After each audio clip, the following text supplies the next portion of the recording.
Welcome back to Hanratty'S Huddle with your host, Terry Hanratty. I'm Dave Toromeo. Rob Adams is still involved. He's probably out celebrating a great start to the Yankee season, and it has been a great start for the Yankees. They are a juggernaut. And also a great start to the Pittsburgh Pirates season. You know, let's claim that also. That's right. And it's good to see, you know, the Pirates, a couple years ago, they were very competitive through the All-Star break, but it just seems like the long season eventually catches up to them. But it's great to see teams like that. And then the Royals. Royals are off to a good start, so it's good to see those types of small market teams, for lack of a better word. Well, Pittsburgh has always, back in my day anyway, had great baseball teams. Oh, God, yes. We had a lot of talent.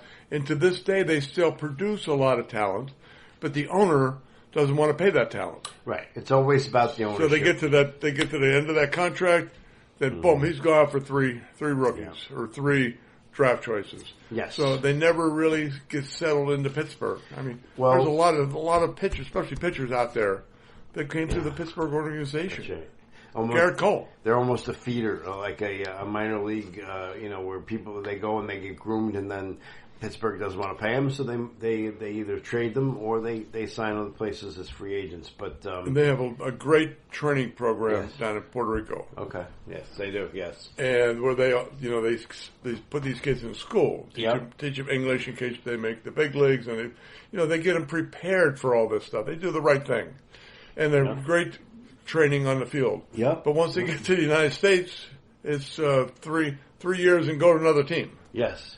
Crazy. Well, and to your point about, teams kind of making a comeback, you'd have to consider the Baltimore Orioles one of those teams for years, just like the doormat of the American League East. Now they are a very good team. They're beating up on the Boston Red Sox, who are now in that position and just lost their shortstop for the season. So, but the Baltimore Orioles are a good team.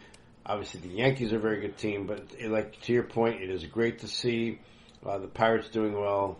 And that's kind of, our intro was, obviously the sports world is, rolls on. We are now in the Masters for golf this weekend. We have baseball. We have the NFL draft coming up in a couple of weeks. We're coming off 2 pretty good NCAA championship games. Well, it was two great tournaments, let's put it that way. And then we also have a loss, which the NFL, and I don't know if I could say people are mourning this, but not many people mourning it, and I don't think they should. Yeah. But OJ was a friend of mine. Years ago, we both were. He was at Southern Cal, and I was at Notre Dame at the same time. We graduated the same year. I got to know him with different, obviously on the field after games and whatnot. Mm-hmm. And then when we were in the different All-American shows here, there, everywhere, and banquets, we'd always meet up and have a great time. And in the pros, it was the same way. Yeah. And then even when he went on to broadcasting afterwards, when I'd come to New York, sometime we'd meet up in the city here, and we were friends. Yeah. But what happened that day is something that you just can't imagine. It was just something it is horrible, and I don't think many people in this country are mourning the loss of OJ at this point. It's sad to say, but I think that's the truth. OJ Simpson dead at the age of 76. Obviously, the Heisman Trophy balloting. He beat me in the Heisman. And it was, obviously you finished third that year behind OJ. And Leroy Keys of Purdue. Leroy was a great one. Yeah, listen, that's a great top 3 right there. So clearly OJ, I don't want to say controversial because I don't think, listen, I've actually met people who believe he was innocent, and I just don't see that, but that's my opinion. He was a great athlete, a great runner, and on the field he was wonderful. Yeah, he was. Off the field, not so good. Not so much. So we move on. I can't even say rest in peace, but he is gone now, and at the end of the day, that's that. So your thoughts about the NCAA tournaments, men's and women? Men's and women. I thought they were both wonderful. I thought Iowa, as a real team effort. Caitlin Clark is a marvelous basketball player, and she carries a team. But the team really fits around her. Yes. They have some great pieces to put around here where she can get the ball to, and they make a cut to the basket, and they can catch the ball and they can put it into the hoop. So it really, really works with the one superstar and 4 pieces just nestled around her. I thought it was really great. She was great, but let's give South Carolina. South Carolina is a machine. A machine. Don Staley, I think, is a wonderful, wonderful coach. And she is so unassuming on the sideline. She never gets ruffled. Yeah, she was a great player. She was a great player. Yeah. I remember her as a player. And I will say this. I give her credit because she said very nice things about Caitlin Clark after the game about how, she's basically, helped our game, helped the women's game. People were taking notice because of her, and she thanked her for it. So I really like that. I thought that was classy of her to do that. Listen, it's hard to go undefeated in any sport, anywhere. So yeah, and you got to realize that it's back-to-back championships for South Carolina women. And they lost after the first one. They lost. No, I'm sorry. It wasn't LSU won. LSU won. But they were in the Final Four. That's what it was. Sorry. Yeah. But they lost 5 players. Yes, they did. They to lost. Either graduation or WNBA. Yeah. So she punched in 5 new players, and she said, and still went undefeated. That's right. She said early in the season with these 5 new players, obviously this whole new team, that she was thinking of retiring. She's just like, they're not going to get it, but they certainly did get it. Congratulations to the South Carolina women for winning the national championships. Congratulations to Iowa for a great season, and Caitlin Clark now. She's engaged to a guy who plays for the Indiana Pacers, and she's probably going to be drafted by the Indiana team in the WNBA. They have the first pick. Wow. So that worked out very well for her. That worked out, and the season tickets went through the roof. Oh God, yes, of course. So yeah. I mean, she has done probably more for women's basketball than any one individual. I don't think she's the best player ever. Oh no, I couldn't say that. I won't go that far because she's great. I'll take 2 from UConn right away, that's and right. Diana Taurasi and Brianna Stewart. I'll take those 2 ahead of her. Sure. But she has done more for college basketball as a person. Sort of almost she really has. You could almost say, I love Arnold Palmer. Arnold, being a Pennsylvania boy, and Arnold from Pennsylvania, and I've met Arnold, and he's wonderful. And he was not the greatest golfer. Jack was better. Jack was great. But Arnold did more for the sport. Yes.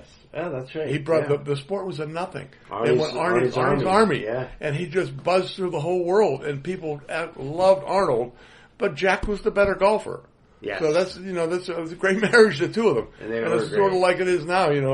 Caitlin Clark she's brought women to a peak. Yes. But the other girls were better players. Better players, but I mean, she handles herself so well. She speaks well. Wonderful. She's wonderful. Yeah, she really is. And just like Palmer and Nicholas, they're class acts. So very, very congratulations to her on a great career. And obviously, they actually retired her number right after the game. When they did their post-season celebration. So, and then we have the UConn men, a juggernaut, 2 in a row. You would think, going into that game, because Purdue's really good. Yes, Eddie is he's 2-time Player of the Year. Yeah. He's well deserved. He had a great career and a great season, and they had some guards who could really shoot the ball. Right, and they were real 3-ballers. Right. And then, but I like it too because we can flash back to when UConn played years ago when Calhoun was the coach. Yep. And they played Duke in the final game. Yep. And everybody talked to me and they said, "Oh, Duke." I said, "No. You got to realize what UConn is. Yeah. UConn is the old Georgetown with shooters. Yes. Because remember how Georgetown used to be, and they weren't great guards, but they were in your face for 94 feet the whole game, and they never got out of your pocket, and they never gave you." Yeah. Chance to breathe. But UConn is a team that could do the same thing, but they have talent on the outside also. Yeah. And I'll tell you what else they have, and this is just my opinion, and I was upset when, being a URI grad, University of Rhode Island, when Danny Hurley left URI to go to UConn. You can't blame him, but back-to-back national championships. But to your point, I think he's the best coach in college basketball right now, and he basically said, Edie's going to get his. We know he's going to get his. We'll defend him, but we're not going to let these other guys beat us. Yeah. And that's how they defended, and he, even at halftime, he said, they were only up by a few points at halftime, but he basically said, I think the pace of the game favors us. Oh, and it did. Yeah, it did. Purdue's not run a gun. Right. I mean, they like to set up and pass it around and get the open 3, boom. And once you get down, get your feet set. Yes. Get your feet set. That's right. But UConn's defense did not allow them to get their feet set. That's right. They were in their face as soon as they caught the ball. And they got the ball into Edie, and they worked them hard. They had 2 guys who had a total of 9 fouls. And that's you got to hammer him. And he still got his 34 points. But at the end of the day, Edie gets away with a lot. He does get away with a lot. I mean, I couldn't believe the amount of times he dropped his shoulder and just almost ran over the Connecticut guy, and they never called the foul. Yeah, it's going to be very interesting to see what he becomes in the NBA. Obviously, that his size is not going to be. There are other guys that size in the NBA, so night in and night out, that's going to be very interesting. But let's flash back to the women's for a moment. Okay, where the call at the end of the game. Yeah, foul or no foul. Okay, I have to say this here. I think if you want to be technical, it's a foul. Yes. It is a foul. However, and I hate the fact that people were showing it in slow motion, because you could take anything in slow motion, especially a pick, and say, this is a foul, because they're not supposed to be moving when you set a pick. You're supposed to be standing still. And I sit and watch these games and I see moving picks all the time that aren't called. So don't give me the slow motion crap. Was it a foul? Yes. Was that a time to call it? I don't watch these games to watch the refs. I mean, I'm sorry. When a ref infuses himself into the game at that point, it pisses me off. I think it was a foul. Do I think it should have been called? No. What do you say to people who say a foul's a foul, no matter first quarter or fourth quarter? Well, I mean, I agree with you. Yeah, okay. I mean, I think it should get down to the point. Hey, let's swallow these whistles. Unless it's something flagrant. Yes. Let's let the play win the game. I mean, UConn had to still make the shot. So it wasn't but we would, as fans, we would love to at least see the shot be taken. Yes. Right? You deprived us, you denied us that joy to watch the end of this game by calling a moving pick, which quite frankly, and to your point, was not being called. So I think, when a ref makes a call like that, it just tells me the guy's probably a jerk. But, I mean, maybe I'm saying... Technically, by the book, it was a foul. Yes. Technically, a game situation, you let him play it out. Let it breathe. And I think, I know you're not a big hockey fan, but the NHL, I mean, they do a good job of this. And they get into the third period of a tight game, especially in the playoffs. And those penalties, that's probably a penalty, but they want it decided on the ice. And they don't want to be the ones making the decision that's going to decide the game or the playoff series or the Stanley Cup. So, and we'll see it because it's coming up soon. But no, I didn't like it, and I would have at least liked to see her shoot the ball. I agree, 100%. So, but that, listen, I don't think UConn was beating South Carolina anyway. No. I really don't. I hate to say it. I don't think South Carolina is going to be beat. Maybe next year. Now they lose all their players. Well, now they got a great class coming in. So, and Dawn Staley, if anybody could do it, she will. Right. But, Gino, I thought he did a great coaching job. He got number one. Gino just signed the number one player in the country. And he's got the number one player coming in, and a lot of those players that were in that game were freshmen. Can we say freshmen still, or was it fresh girls, fresh women? I think we'll still stick with freshmen. Okay, well, thank you. We're old enough, we can call them anything we want. That's right, okay. But at the end of the day, UConn got some great experience in the NCAA tournament. I think they're going to be a really good team next year. You know the team to watch next year, don't you? Notre Dame. We are going to be loaded, because we have the same team we had this year, plus 4 girls that were on the bench injured for the whole year. Okay. They're all back. We signed the number 2 girl in the country from Long Island, and so she's like 6'5", freshman. Girl, Notre Dame. We'll get it out. I thought there was a commercial. This is women's basketball, not men. Men will still have a ways to go. I love the fact that the ladies basketball in Notre Dame is absolutely wonderful. Yeah, and I know it is, and they've had some great teams, and you support all of the teams there, lacrosse, women's basketball. You're not just a guy who watches and cheers for the football team, which I really think is great. You're you're a great alum, and they should treat you as such. I hope they do. So okay, well, let's transition now. We are in mid-April. The weather's, we had a couple nice days, but now it's kind of crappy again. It's spoiled us, killed my flowers in my house. And I think about these guys playing in this type of weather, baseball, especially the pitchers now. And I don't think it's the weather so much, but we're seeing some issues with that, right? Well, we're seeing, ever since Tommy John got Tommy John. He should have a royalty, man. If he had royalties on you got to have royalty somehow. But, you see these pitchers, and I coached my son, and he was a very good baseball player also. I played football at Notre Dame. Yep. But, I would see some of these games you play, and they were having these tryouts and these tournaments, and you see these scouts would be scouting these pitchers, and you get these kids that are 6'4", 6'5", and throwing the ball in the high 90s in, early high school. Yeah. And you see they're throwing, and everybody talks about, the breaking ball. Yeah. Well, I think that's true. Right. But I think we can even, at this day and age, we can take it further. We've got to start with the premise, I know nothing, no medical background whatsoever. Just my theory. Yep. Is the number one is that the kids don't play enough sports. Yep. All they're doing is they are a baseball player, they are a football player, they are a basketball player, and you do not develop the other muscles in your body. That's right. That could prevent injuries. We're not saying it does because, again, I have no medical background. But the more you develop muscles in your whole body, they take over when you need that extra push here or there, and you're not used to it in one sport, but you need it for the other. Yep. So it really helps out. And these kids, you go back to the days where pitchers actually used to pitch 9 innings because they had a great breaking ball, but they were throwing 82, 85 miles an hour. Right. Now these kids are throwing a ball 100 miles an hour in a fastball, then they're throwing a 92 mile an hour breaking ball. Right. And they only have that one muscle group developed. And if that arm tweaks a little bit one way or the other, you're asking for another muscle to take over for it. Yeah. And I think that's where the injuries are occurring. Yeah. I really do, that there's too much emphasis and speed, put on a breaking ball. And now the Players Union is coming out and saying that the pitch clock is actually affecting the pitchers, that they're not getting a chance, because they're so concerned about the pitch clock violation, which is, an automatic ball or walk or balk or whatever, and that they're either hurrying up or getting to the point, and it's causing more injuries.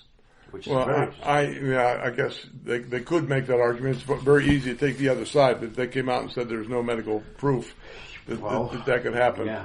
But I mean, the game had to be sped up, and I think that was, and they did a good job in doing that. The game's a lot quicker now. Yes. But I really think more they got to look into, and you put it on, and you can't put it on the pros, you can't put it on college. You got to put it on parents who allow their kid to play one sport at a very early age, at age 8 to 10 years old. Yes. Okay, you can't play soccer, you can't play hockey.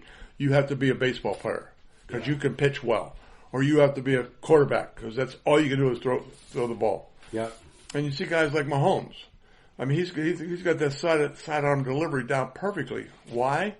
He was a middle infielder. His father played for the Mets. Pitcher for the Mets. Yeah, and he used to work out. Even as a kid, he'd come out and screw around with the players. Yeah. But when you play in the middle infield, you're throwing the ball sidearm and underarm to that double play guy. Sure.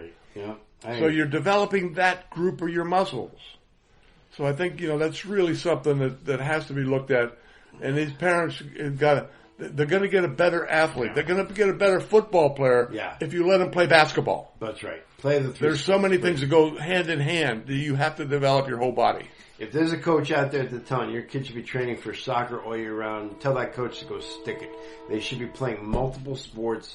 And I agree with Terry. Every sport should have a season.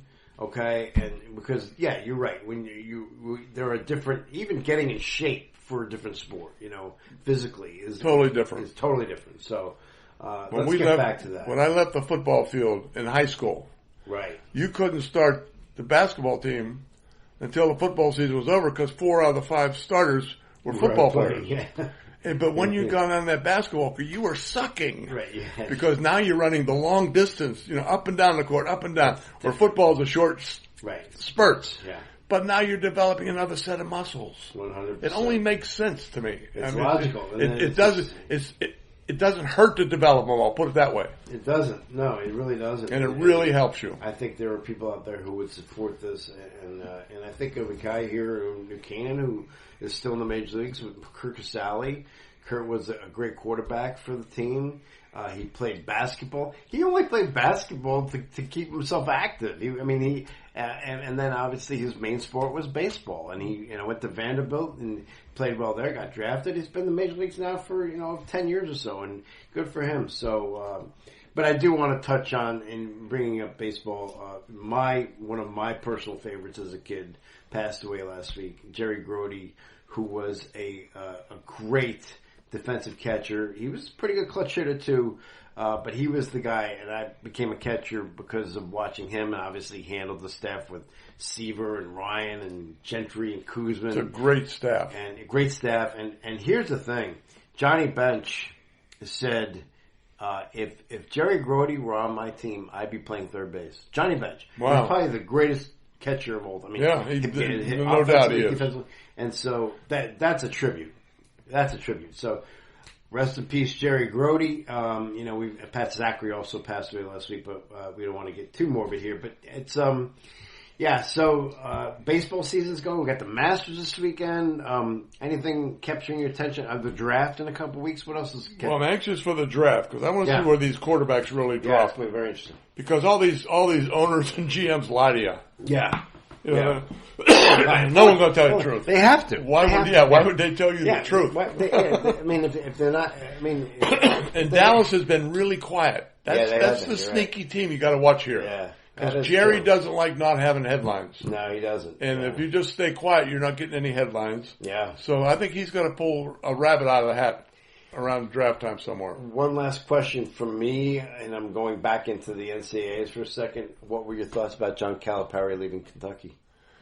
I think it was, you know who said the greatest line ever? It was Calipari. Yeah. This team needs a new voice. Yeah. And I think, Kentucky owed him a lot of money. Yeah. Like $34 million. Yeah. Yes. But he, let's settle it. I'll go down to Arkansas, make $7 million a year. You bring in a new coach because the team needs a different. And I really think John was, John's from Pittsburgh. Yes, he is. Yep. And he got to start as an assistant at Pittsburgh.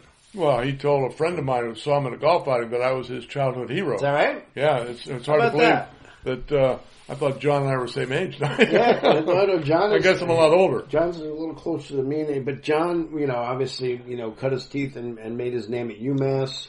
Of course, going to the Final Four, that was vacated because of the cheating, but neither here nor there. John's always been a little gray area. John's a little ahead of a time on the NIL and the portal. Just a little, yeah. But, we got guys like that, Patino in the game, who are, another guy is not my favorite. But listen, it's a competitive but thing. Arkansas's got a good club, number one. Okay. So he's not stepping into a bad team. He's got to just rebuild. Yeah. So I think, he'll do well there. He coaches well, and he'll bring in the right players, and Arkansas will be successful. There is no doubt that he can get players. He's got 15 guys in the NBA. And this is what the Kentucky people are saying. The one and dones, right? They got tired of seeing all these great players come in and go and only won national championship while he was there. So I think the AD and he just sat down and said, how do we get ourselves out of this? Well, it's very difficult to constantly have one and doners and really build a system.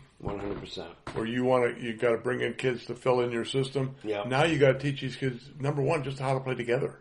That's right. Before you can even think about a system, you got 5 guys who are all-American everywhere. All want the ball. Yeah. And give me the ball. No, you don't do it that way. And that's the beauty of UConn. Yes. These kids really share. And that's the coach. Yeah.